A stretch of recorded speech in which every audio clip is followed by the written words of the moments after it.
사회적 농업에 대해 알아보겠습니다. 사회적 농업이란 무엇일까요? 사회적 농업에 관한 공식 정의는 존재하지 않으나 농업의 다원적 기능에 기반을 둔 다양한 사회적 서비스를 취약계층에 제공하는 농업을 말합니다. 다양한 형태로 존재하며 많은 요소들로 구성되어 있어 명확하게 정의하는 것은 어렵습니다. 그럼에도 사회적 농업을 구성하는 공통된 요소는 두 가지가 있습니다. 첫 번째로는 농장에서 하는 활동이며 두 번째는 건강, 재활, 사회통합, 교육, 고용 등에서 특별한 도움을 필요로 하는 사람들을 대상으로 한다는 것입니다. 이러한 사회적 농업은 돌봄 농업, 건강을 위한 영농 등 다른 개념과 종종 혼용되어 오늘날 사용되고 있습니다.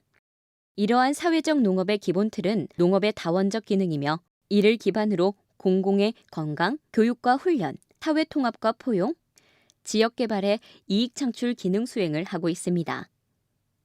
여기서 다원적 기능이란 영농 활동을 통해 창출되는 경제, 사회, 환경 서비스를 의미합니다. 사회적 농업의 기본 틀은 다음과 같이 구성되어 있습니다. 먼저 공공의 건강은 질병 치유와 건강 회복 등의 직접적인 혜택과 질병으로부터의 보호와 같은 예방 효과를 말합니다. 다시 말해 작물, 가축, 농촌 경관 등과의 교감을 통해서 정신과 신체의 건강과 웰빙을 얻으며 성장을 경험하게 되는 것입니다. 교육과 훈련은 서비스 수혜자가 영농 활동을 통해 사회생활에 필요한 기술을 습득하는 것인데요. 이때 수혜자가 특정한 직업 능력을 회복하거나 강화할 수 있도록 훈련하고 잠재적으로 관심이 있는 분야를 찾아낼 수 있도록 합니다. 다음으로 사회통합과 포용은 경계 집단에 속한 사람들이 정상적인 노동을 하고 사람들과 관계를 형성하도록 돕는 것을 의미하며 마지막으로 지역개발의 이익 창출 기능 수행의 경우 지역개발이 사회적 농업과 연계된 모든 활동 결과로 나타나는 사회경제적 효과이기에 산업으로서 위축되고 있는 농업의 지속적인 개발을 뒷받침하는 대안 가운데 하나로 작용할 수 있습니다. 이번에는 사회적 농업의 배경에 대해서 알아보겠습니다. 사회적 농업의 역사는 다음과 같습니다. 13세기에 병원과 수도원에는 치료와 요양 목적으로 마당이나 정원이 마련되어 있고 정신치료를 위한 마을 역시 존재하고 있었습니다.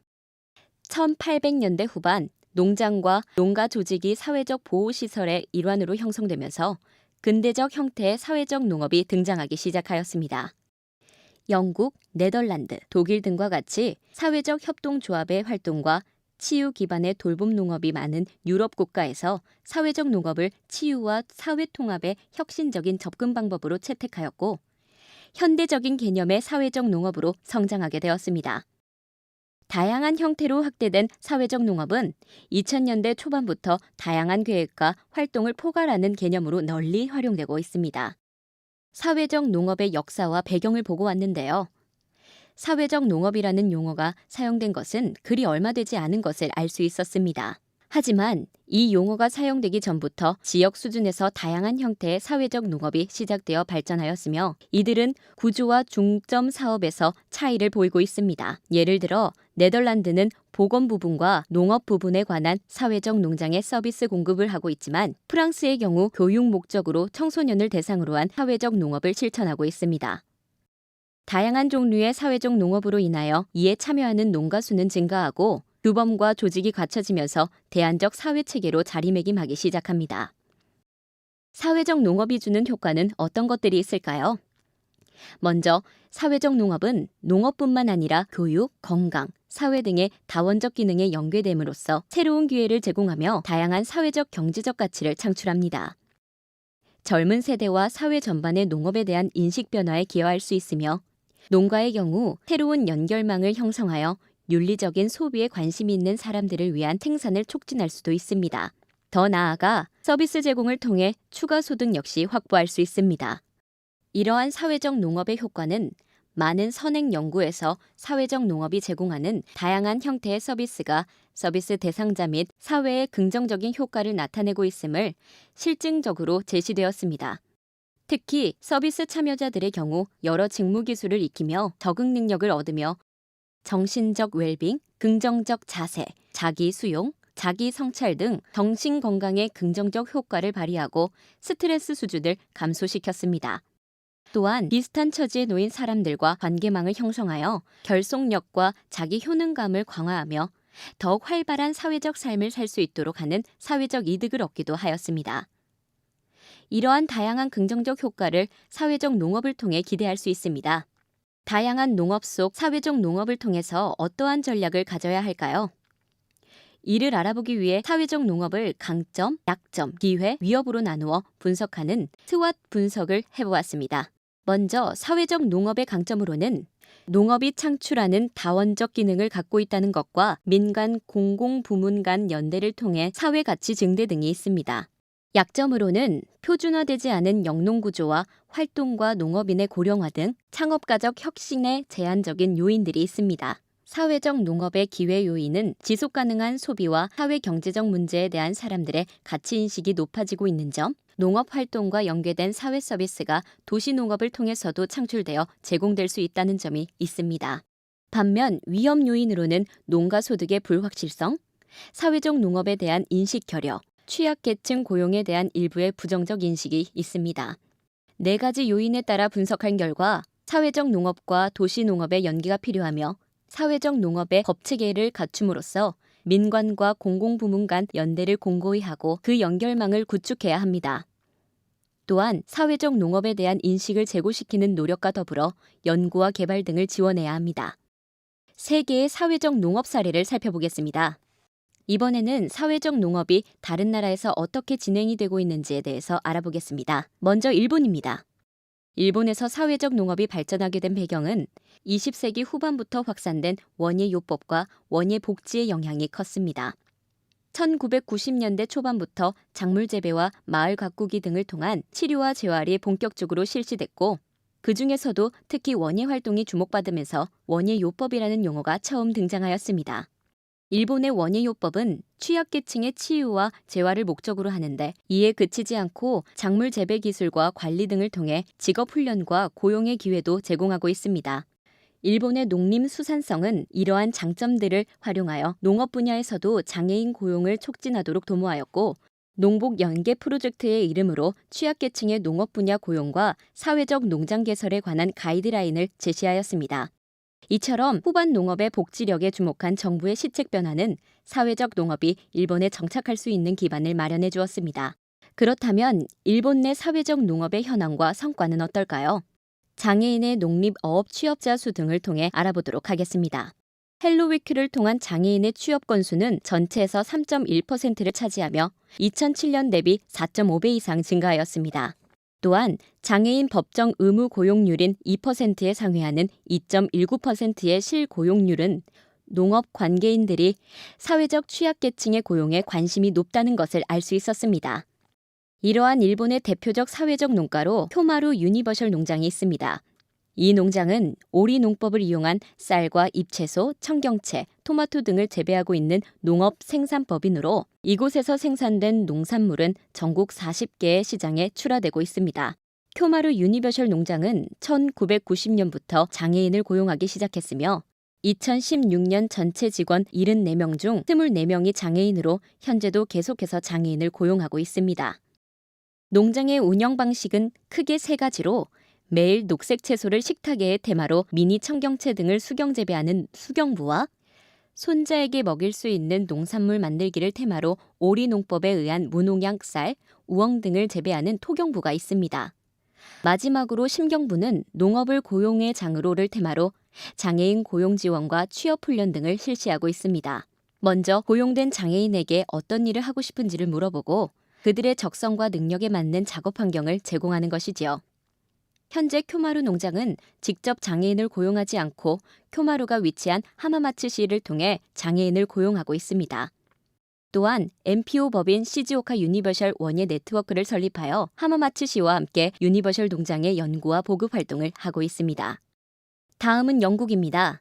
영국에서 사회적 농업의 개념은 일본과 다르게 돌봄 농업을 다루고 있습니다. 앞 차시에서 치유 농업에 대해서 배웠는데요. 이와 동일한 의미입니다. 영국의 돌봄 농업은 사회 및 원예 치료, 가축이 수반된 치유 서비스 등을 모두 포함하고 있는 집합적 개념입니다. 영국의 사회적 농업은 농업에 기반을 두고 있는데요. 농업 활동에서 발생하여 이후 보건 및 사회복지 서비스, 관찰보호 서비스 등과 연계되어 있습니다. 1980년대 당시 유럽에서는 농산물의 과잉 생산, 환경과 관련된 문제들이 농업에서 발생하면서 농업 부분에 배정되는 예산들이 감소하기 시작하였습니다. 이에 농가들은 식량 생산의 수단으로 바라보던 시각에서 탈피하여 농업의 다양한 기능들에 관심을 보이기 시작하였습니다. 식량 생산과는 관련 없는 여행, 휴양과 같은 사회적 농업의 활동이 농업 부분에 도입이 되었습니다.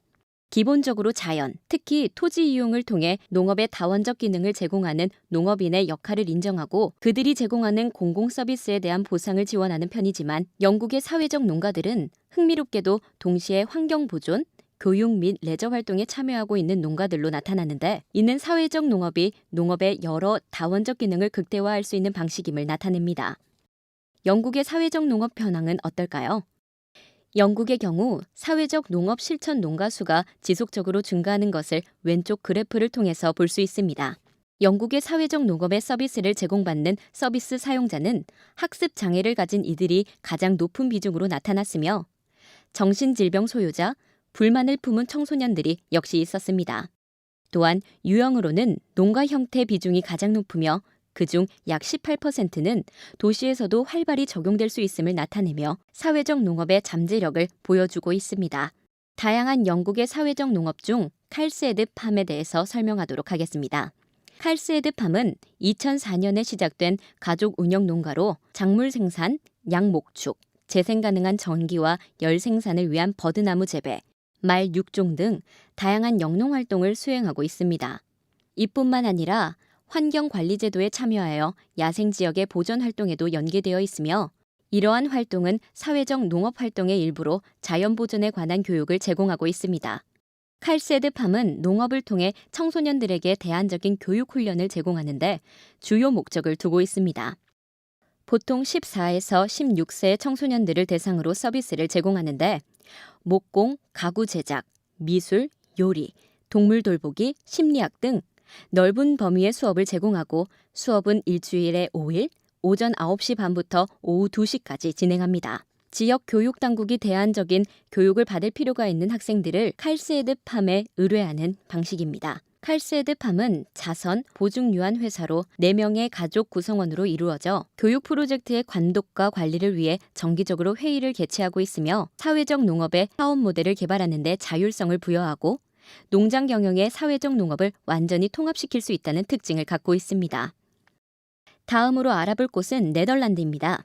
제2차 세계대전으로 인하여 식량 부족을 겪은 네덜란드는 농업 정책에서 생산량 증대를 목적으로 하였습니다. 하지만 기존의 전통적인 농업의 생산 기능과 농촌의 기능에 대한 사회적 요구가 변하기 시작하면서 농업의 다른 기능들이 중요해지기 시작했습니다. 생산량 위주의 생산보다 동물의 복지를 생각하고 생태학, 경제학적, 사회적으로 지속가능한 농업 시스템에 대한 논의가 진행되었습니다. 농민들 역시 농업이 주는 자연경관, 자연보전, 에너지 생산 등 사회적 요구에 초점을 맞추기 시작하면서 1970년 이를 매개로 영농활동을 하는 치유농업에 대해 관심이 증가하기 시작하였습니다. 특히 자연경관을 통한 휴식 제공은 도시와의 인접성으로 인하여 다른 농촌들보다 치유농업을 더 빨리 도입할 수 있었습니다. 이러한 네덜란드의 치유농장은 1995년 40개에 불과하였으나 급속도로 그 수가 증가하면서 2009년 839개로 증가한 농장에서 서비스 이용자 수는 10,000명으로 나타났습니다. 그들이 이용하는 서비스로는 주간보호, 가축 돌봄 등의 농업 및 원예 활동, 산림 가꾸기 등이 있습니다. 이러한 이용자들, 즉 다시 말해 치유농업의 대상자는 주로 지적 장애자, 정신적 문제가 있는 환자이며 그들은 치유농업 활동을 통하여 이용자 간 서로 다른 장애와 어려움에 대하여 이해할 수 있으며 극복하는 과정에서 서로에게 도움을 줄 수 있습니다. 반면 치유농장 측면에서는 재정적인 이점이 있습니다. 이에 대표적으로 네덜란드에서는 노바팜을 꼽을 수 있습니다. 중독자 치료의 대표적인 사례인 노바팜은 1999년 한 돌봄기관인 노바틱 캐트론의 직원에 의해서 설립되었습니다. 이 치유농장은 농업활동을 통하여 중독 문제를 가지고 있는 이용자의 사회적 회복을 지원하는 데 그 목적이 있습니다. 이 기관은 중독자들을 위한 일자리가 필요하다는 사회적 요구를 발견하였고, 이러한 계기로 중독자들의 사회화와 사회 복귀에 대한 활동을 제공하게 되었습니다. 노바팜은 지역의 약 20여 개의 농장과의 협력하에 프로그램을 추진하고 있으며, 매니저가 이용자 그룹을 모집하여 각각의 농장과 이용자를 연결 후 각 농장에서 대상자에 맞는 농업 활동을 조직합니다. 이때 각 농장주는 이용자들에게 일할 수 있는 자리를 마련하고 그 일자리에 맞는 교육을 실시합니다. 노바팜은 성공적인 결과를 이끌어내며 오늘날까지 지역 농장과의 협력을 통해 발전한 치유 농업의 대표적인 성공 사례로 손꼽히고 있습니다. 앞서 각 나라의 대표적인 사회적 기업에 대해서 알아보았습니다. 이를 통해 사회적 농업이 어떠한 방향으로 나아가야 하는지에 대해 알아보고자 합니다. 먼저 농가들은 스스로 연구와 노력, 사회적 연결망을 통해 다른 농가 및 단체들과 소통하면서 사회 추세로 인식될 만큼 진전되어야 합니다. 취약계층 사람들과 함께 영농하는 것이므로 농업 생산만을 통해 이익을 보장받기는 어렵습니다. 그래서 공공재로서 공급하는 사회적 서비스에 대한 정책적 보상과 지원이 필요하지만, 그럼에도 농업 활동에 기반하여 독립적인 경영과 시장 이익 추구에 중점을 두는 것이 필요합니다. 두 번째로, 사회적 농업은 표준화되거나 통일된 서비스를 요구하지 않으나 전문적이어야 합니다. 특히 치유나 돌봄 서비스의 경우 복지 및 보건당국 요건의 인증을 충족하는 것이 중요한데, 그 이유는 정책 지원을 받기 어렵기 때문입니다. 단순한 농업 활동 자체가 자동으로 목표한 서비스를 창출하지 못할 수도 있기에, 비록 의료 전문가가 설계하고 지도할 사항이더라도 농업인의 마음가짐과 지식, 그리고 순응하는 태도가 필요합니다. 세 번째, 수요자와 공급자를 연결하는 체제가 갖춰져야 합니다. 사회적 농업이 하나의 복지 체계의 구성 요소로 역할하려면 농가와 정부, 복지 및 보건기관 등의 밀접한 연계가 필요합니다. 마지막으로 한국의 처지와 적합한 사회적 농업을 찾아내야 합니다. 선진국의 발전 사례를 참고하여 사회적 농업 부분에서 전통이나 연구가 미흡한 한국의 문제점을 파악하고 이에 맞는 체제를 구성하는 연구를 진행해야 합니다.